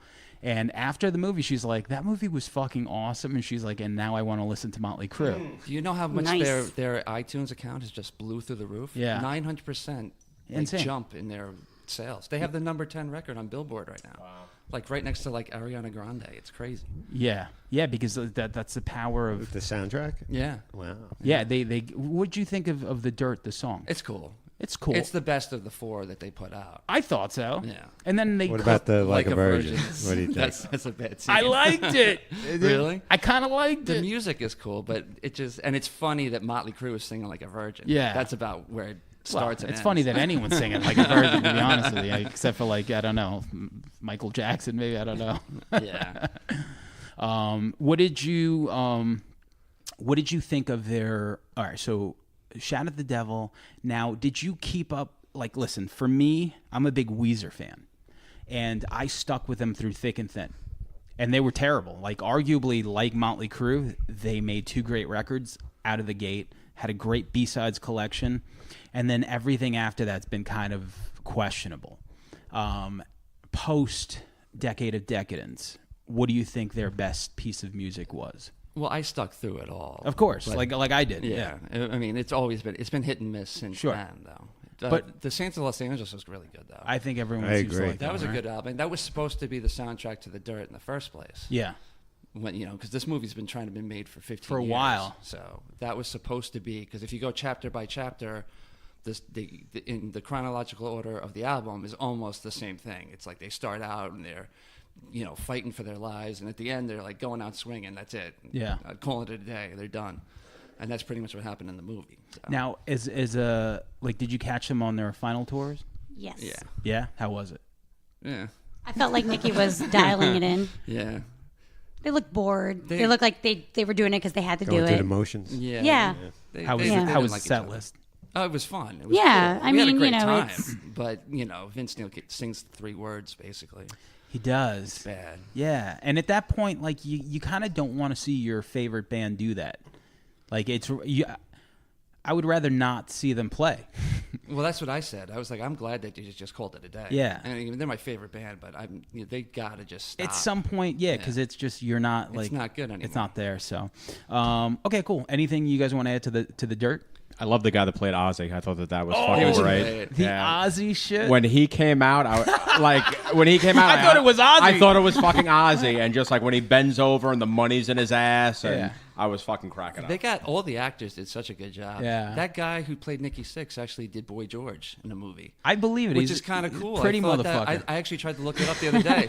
I just thought that was cool that he could jump through so many Absolutely. different Yeah. things and do so many different. Yeah. I think it's angles. got to be so. Richie and I were talking about this for those guys to see people recreating them.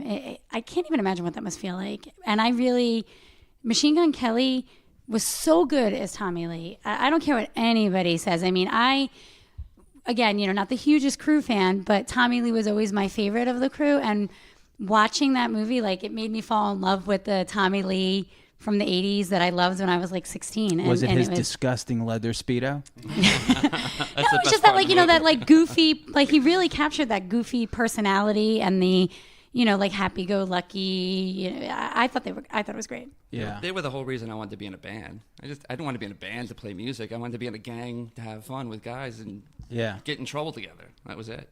And that's what that movie kind of showed. They blew through the records like they never even happened. It was all about how much destruction they could cause in one short period of time. And what's funny, way more lifestyle than music, but very much so. And what's funny is we could watch it and look at it as entertainment, but I'm sure they were somebody's nightmare. Oh yeah. Like if you were married to them, if you were married to them, if Vince fucked your girlfriend, if they were somebody's nightmare. But we could just look at it and be like, "Oh wow, look how nice that they throw they were this." a lot of people's nightmares. Yeah, like they throwing shit out the like. Why would you just like when you really think about it? Picture you booking them at the Bolton Center, and they're like throwing like a flat screen onto your car. Like, what would you do? What could you do? I don't know. Nothing. Call Ritchie. Yeah, you just. Yeah, you don't do anything. It's pretty crazy, but it's fun to watch people act insane. It's almost like you watch like jail movies, and you're like, wow, that's crazy. You guys are driving by the accident on the highway. You got to look. Absolutely. You live vicariously through them. You kind of do because they were so out of control, and you do think of like a Doc McGee. And my favorite part of the actual movie was the thing that the 60 seconds or the 2 minutes that Tommy Lee described. His day. Why he was handcuffed to the bed. And you see it, and you're like, holy shit, how the fuck do you do this? Like, you could do it for a night. I just can't imagine being on tour. They need handlers, You do. You need handlers. Brutal. Doc McGee says he's like the Motley Crue did stupid things because they were Motley Crue, not because they thought they were supposed to. Yeah. They weren't Poison, where they thought they saw everybody do it, and they was like, oh, we got to jump on that bandwagon. Yeah. They were just out of their minds. Out of their minds. Wow. Place and time. But all right, cool. So let's speaking of Poison, let's talk about actually before we do like our top 5 favorite hair metal songs of all time. Does anyone remember any like videos from that era that were just so eye-catching that were like ridiculous? Because for me, it's fucking David Lee Roth, fucking Just Like Living in Paradise. Yo, every night, like every Friday night, like I go to VH1 Classics or whatever it is now, MTV, and I DVR 4 hours of Metal Madness. And I just like skim through everything to watch the videos that I like, and that video is always on. And he's like climbing a rock. Yeah. He's got a samurai sword. He's like doing spin kicks. Like, what the fuck kind of video is this? I love that guy so much, man. Just listening to, did you hear his interview with Joe Rogan? Yeah, it was great. He's so fascinating. It's such a like a lowbrow but highbrow at the same time. Like, it's a very Van Halen's a party rock, whatever the fuck. His lyrics aren't like deep or anything, Sure. but like the shit he knows about, like fucking samurai swords and this and that, and he just going off into the jungle to go, like, he's fucking fascinating. I mean, the guy worked as an EMT for Would a I few want to be in a years. band with him? No. Hell no. No. I get that 100%. But then again, like, it seems to be like the Van Halens are the ones that are the issues. That's what you hear. That's what you More hear. and more of, yeah. Yeah. But I'm sure it was no picnic for anybody. You wanted to mention a video. Oh, God. Well, the 80s are full of horrible videos, but my favorite of the most horrible videos is actually from Blue Murder, and it's the Jelly Roll video. And every time I watch that video, I say to myself, what the hell possessed John Sykes to get on a horse and rip off his shirt and fall on the ground in the rain. Here's what's even funnier. So I have had the beautiful fortune. I've had the great opportunity to work with Carmine Appice a bunch of times, who, of course, in Blue Murder. And I actually had a conversation with Carmine and his girlfriend. And I said, what the fuck were you guys thinking with that video? You got a chance to say that? Yeah. Wow. Oh, nice. yeah. And Carmine is like the fucking coolest guy ever. I love him so much. Like, he plays the theater so often.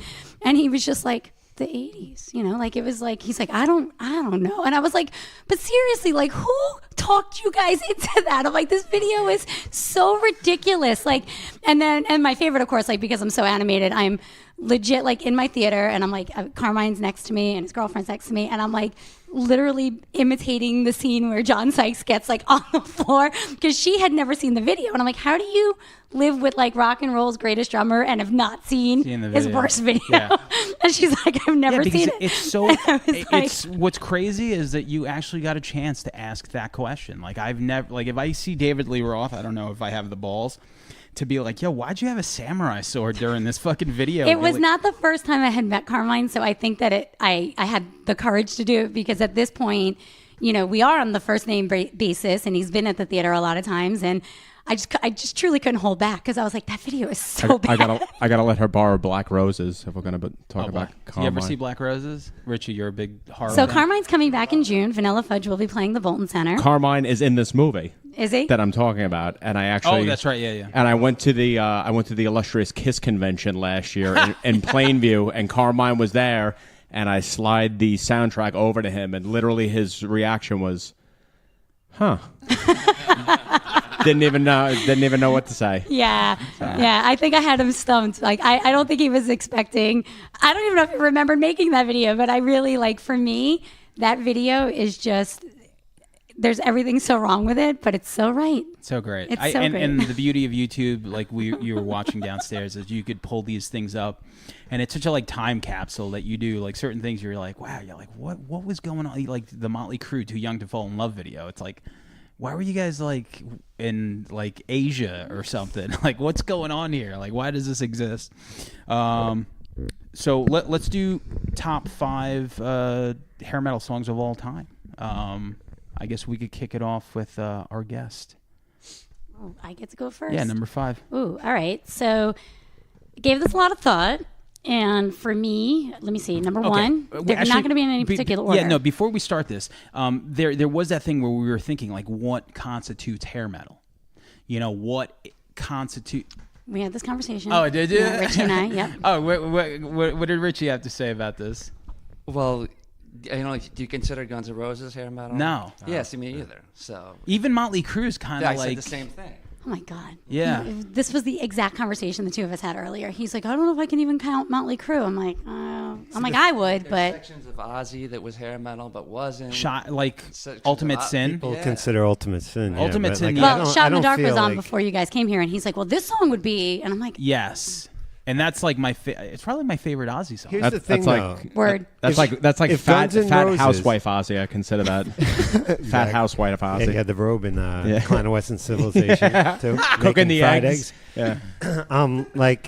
Is it like the musical thing, or is it just based on look? Because like if Guns N' Roses kept the look like Welcome to the Jungle video, would they be a hair band, or it's because they stopped that look that they're not? I think it's sound. I think it's basically like... But didn't Motley Crue have like that glam sound and the, but... I think for the first 2 records, no. But then would you count LA Guns as glam? But I feel like they're sort of like an extension of...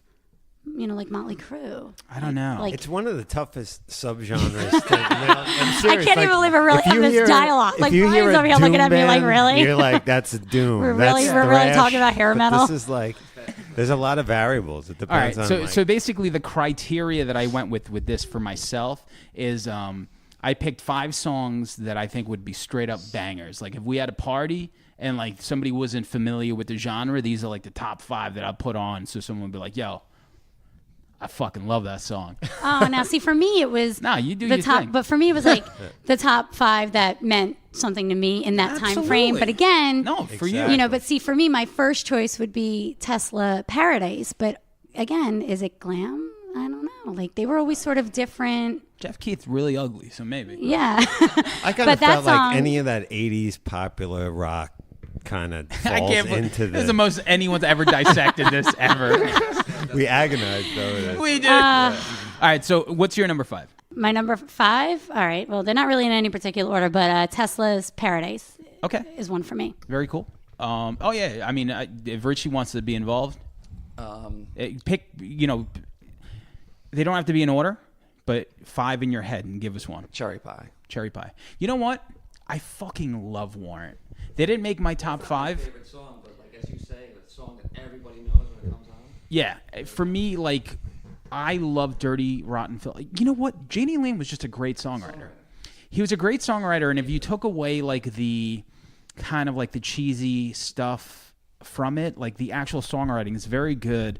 I like Dirty Rotten Filthy Stinking Rich, like Big Talk. There was a lot of great songs on that record.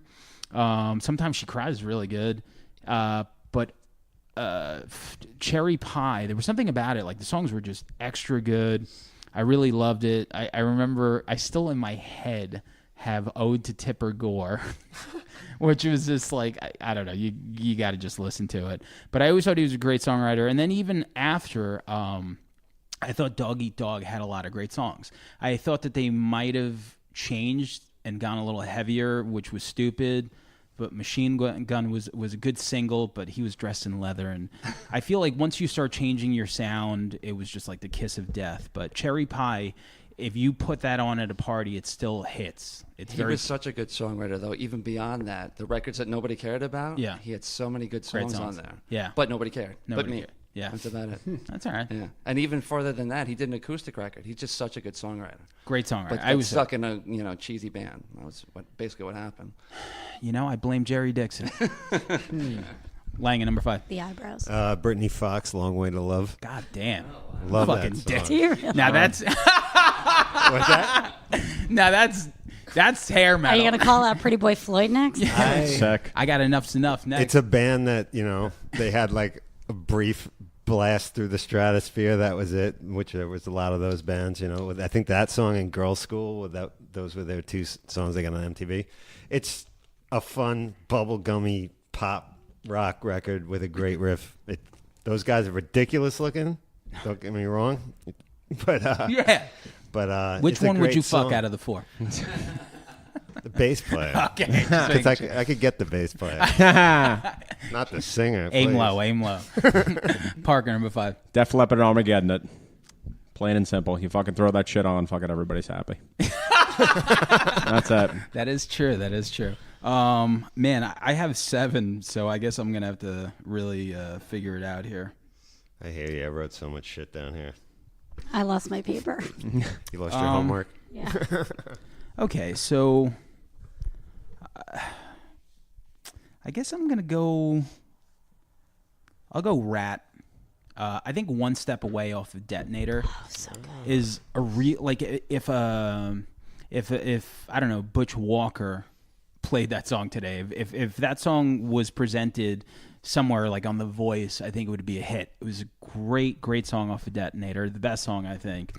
And that's it. And also what I do for these episodes is I make a Spotify playlist. So all the songs that we mention, well, when the episode comes out, it'll be attached to this Spotify playlist so people could listen to these songs if they're not familiar with them. So number 4. Trickster, 1 in a Million. That's it. Shout out to Steve Brown. Word. LA Guns, Never Enough. That's a great good song. song. Once again, LA Guns didn't make my top 5, but they're great songwriters.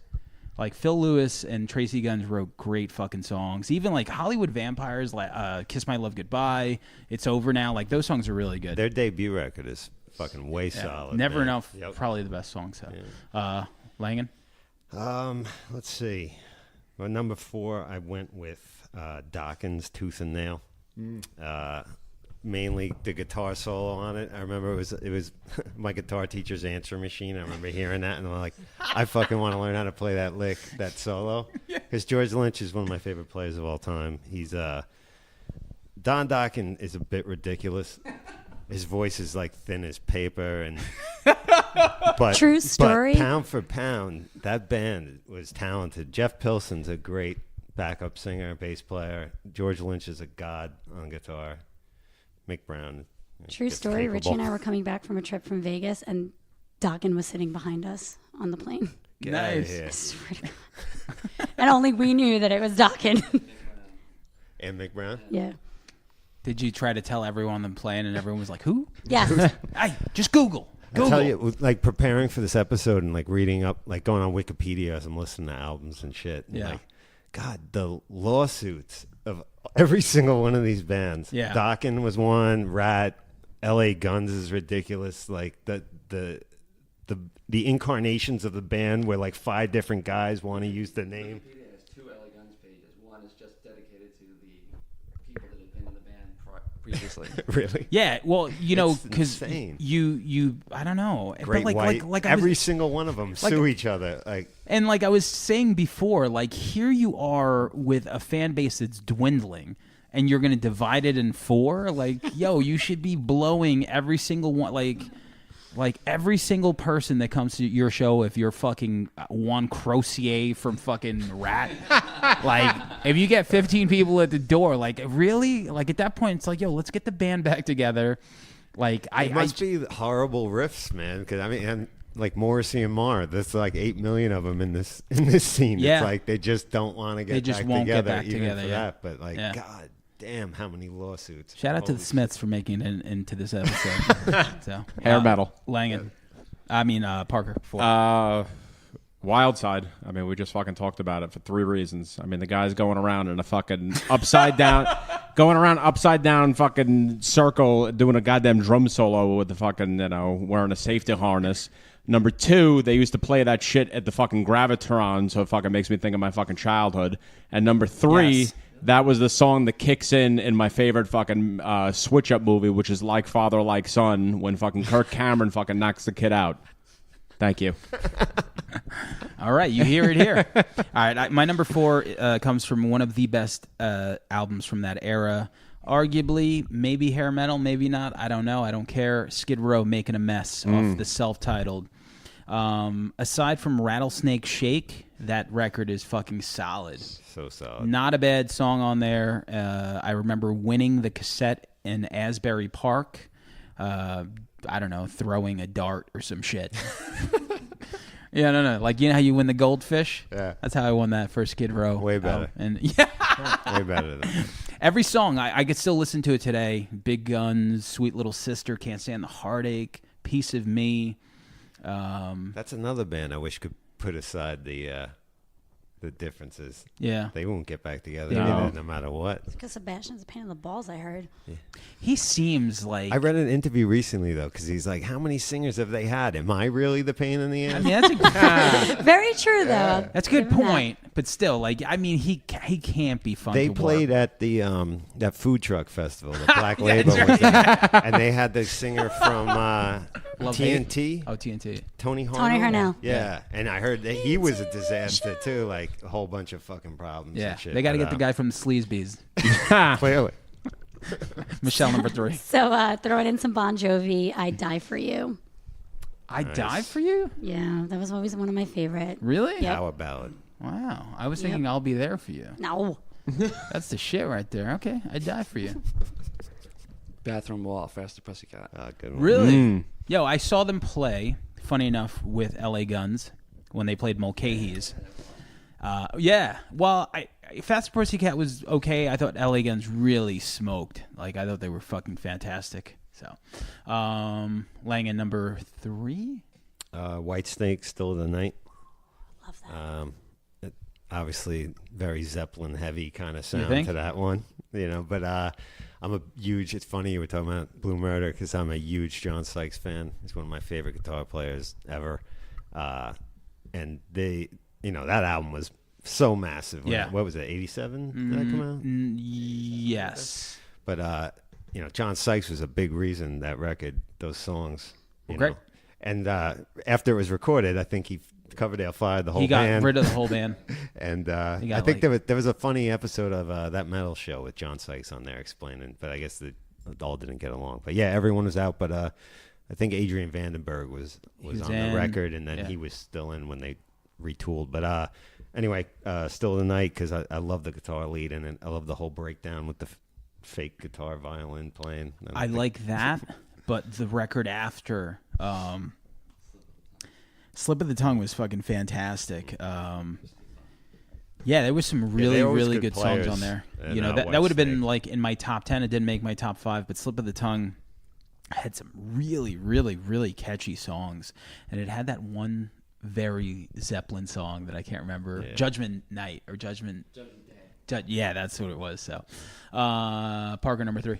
You mentioned before Skid Row, so I got to go Skid Row, Big Guns. Big Guns? Yeah. Really? Yeah. Okay. I used to have it was like a VHS of Monsters of Rock, and they went to Moscow, and it was Skid Row, I think Motley Crue, Scorpions, Poison, and I think Ozzy. Right when Zach joined, Gorky Park? Yes. Gorky Park. Yes, there you go. And that plane ride looked crazy. Well, that's what. Yeah, and it's funny because you saw an interview afterwards because there was supposed to be the sober. They went there to preach about getting clean, and they were doing fucking blow fucking left and right. I don't think that the amount of cocaine that was probably on that plane would have watching that video on YouTube makes my jaw swing. Just watching it, like everyone there. And I don't even makes me nervous. I definitely don't think anyone got up to use the bathroom. I think it was just right there. Like I don't think it. I don't think it was like 100 people waiting at the door to stick a key in there. So my number 3 is Poison, Fallen Angel, because I don't know. I like I said, if I'm at a party and it's a party that isn't familiar with the genre or subgenre, I think some of these songs would just go over well. And I just remember the video, and I think Nothing But a Good Time might be the quintessential Poison song, but I think Fallen Angel is just better. It's just, I don't know, there's something about it just great, and it's super lame, but that is my favorite Poison song. I did say that. Yeah. It's fucking great, man. Was there a video for that? Yes. That's when he was like... She steps off the bus. Yeah, that's right. Out into the there was city a lot street. Of step off the bus. The video is very literal. Yeah. Just like the Welcome to the Jungle. And, Yeah, you basically, like, if you're a parent... You watch her become a whore. Yeah. If you're a parent, you never want your kid daughter... takes a bus to L.A., you don't ever want your daughter going to L.A. and stepping off a bus out into the city street. And fucking Bobby Doll. All right. Or Scott Baio. Nice. Number 2, Michelle. Warrant Mr. Rainmaker. Oh, that's one of the sleeper hits off of Cherry Pie. Mr. Rainmaker. Yeah. Go with Rat Loving You Is a Dirty Job. Great one. Nice. I love Detonator. I think that's such a great record. Which what? Desmond Child wrote most of that. Yo, who do I always mention on this? Yo, a lot. I swear to God, he just mentioned Desmond Child. I fucking mention him all the time. It might even come up on the Slayer episode somehow. Because, yo, there was a time where that motherfucker ruled the world. Before Linda Perry, before Butch Walker, before these song doctors, there was Desmond Child writing fucking Forever He wrote with the Kiss. entire Bon Jovi album. Yeah, he wrote... Slippery When Wet, pretty much. For real. Like that I want dude. Desmond Child money. Yeah, he don't have to write. Like he made it to a point where he just wrote the last song he wrote, and he looked at his bank account and he's like, I'm good. He's like, I'm straight. You like call this Linda Perry girl. So Wow. Number 2, Langan. Number 2, Rat, Lay It Down. Rat getting a lot of love. Yeah, Rat had a lot of good songs, and again, like most of the bands in the genre, I was drawn to the guitar player. Sure, it was always followed the Van Halen formula, the outrageous singer kind of, and the shredder guitar player. But so many good ones. But yeah, DeMartini's fucking brilliant. But the groove on that track, on the riff, I love playing that riff like on my guitar. It's a fun riff to play. Yeah. Why don't you grab one of these guitars and show us? Hold on. But yeah, Round and Round was a close one for me, but lay it I didn't down. want to go for the obvious. I didn't want to go for the obvious, but also that Invasion of Your Privacy album that is top to bottom one of my favorite records of that day. Fuego. Yeah. Parker number 2. Fucking Up All Night Slaughter, man. Yeah. Good one. Fucking blast, man. I mean, that shit kicks in with those snare hits right in the beginning. And, I mean, between that and Fly to the Angels, I mean, Fly to the Angels is a little, All about that song. ballady. That's But, right. All about that. That's song. Langen's funeral song. Yeah. But, Everybody from the 80s funeral song. Yeah.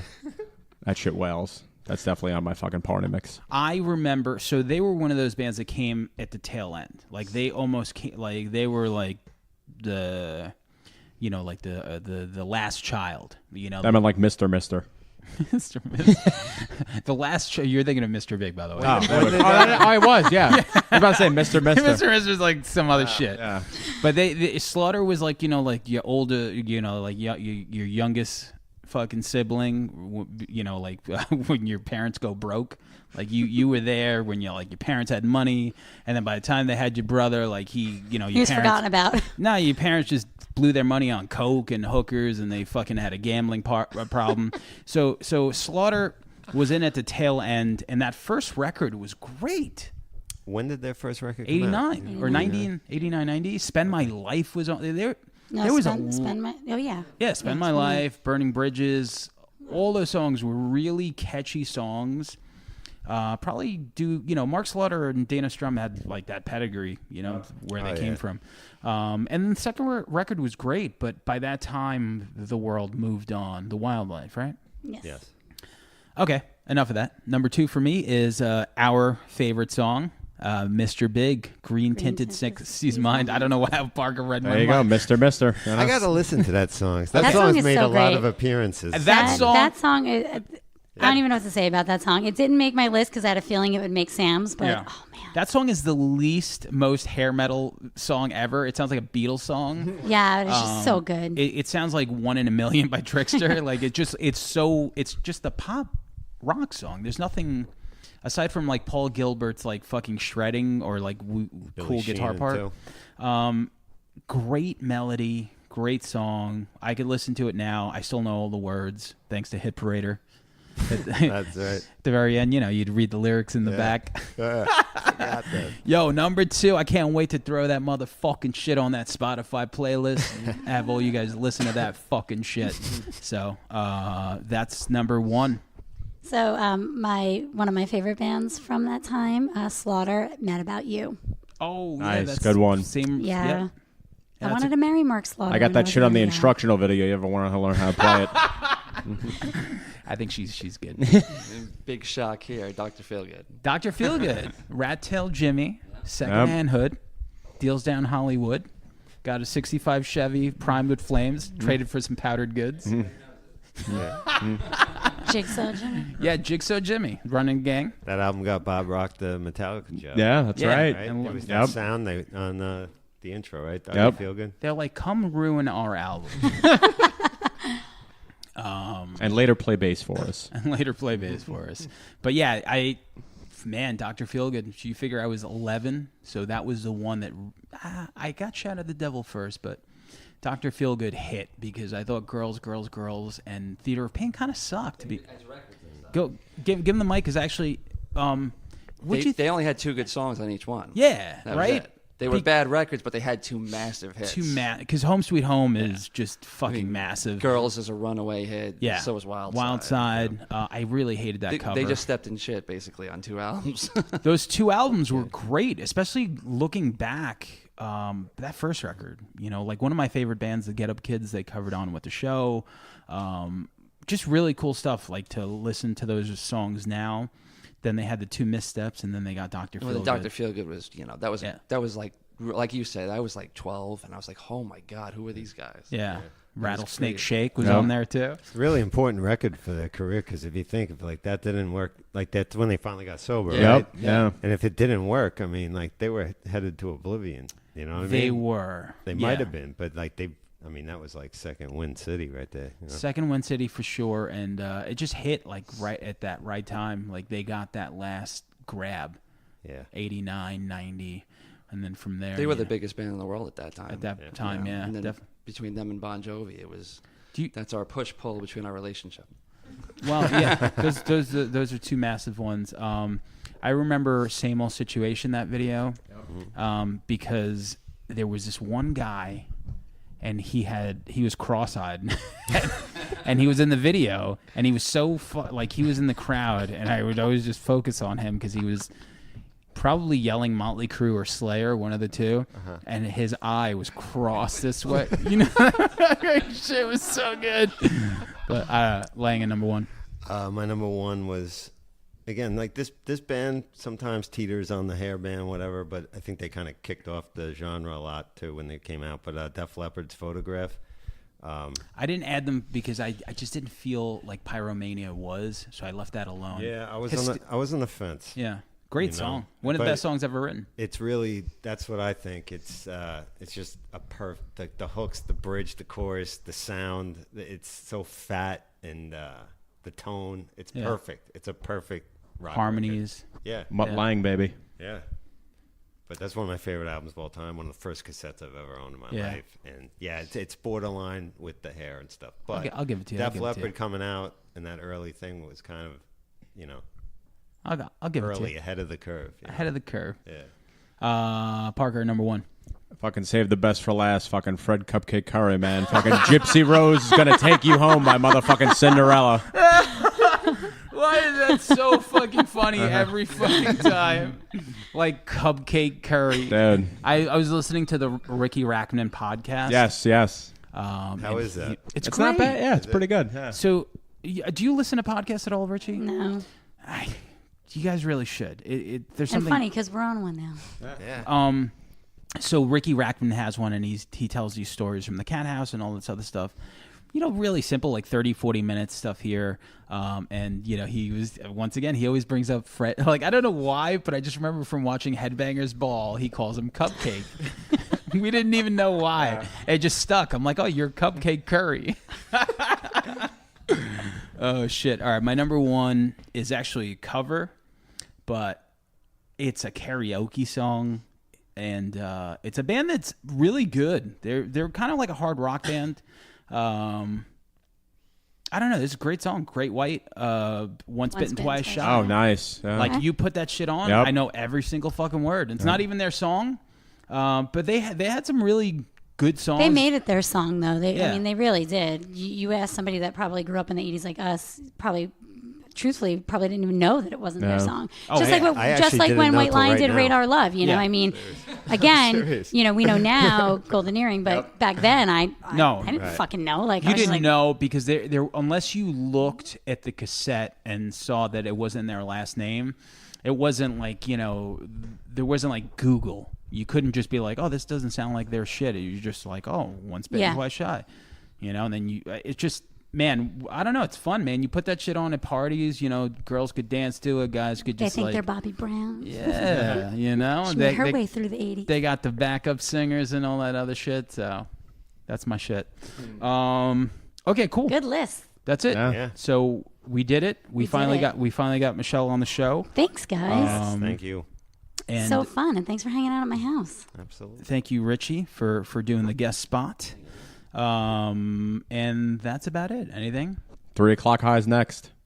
Be there or fucking not be there. April Bolton 24th. Center. Yes. And then next episode we'll talk more about some shit. We'll talk about Us because we both saw Us. Yeah. You have not seen that yet, Ritchie. There's a lot to unpack there. Yeah, a lot. There is. And that's it. Cool. Later. Bye.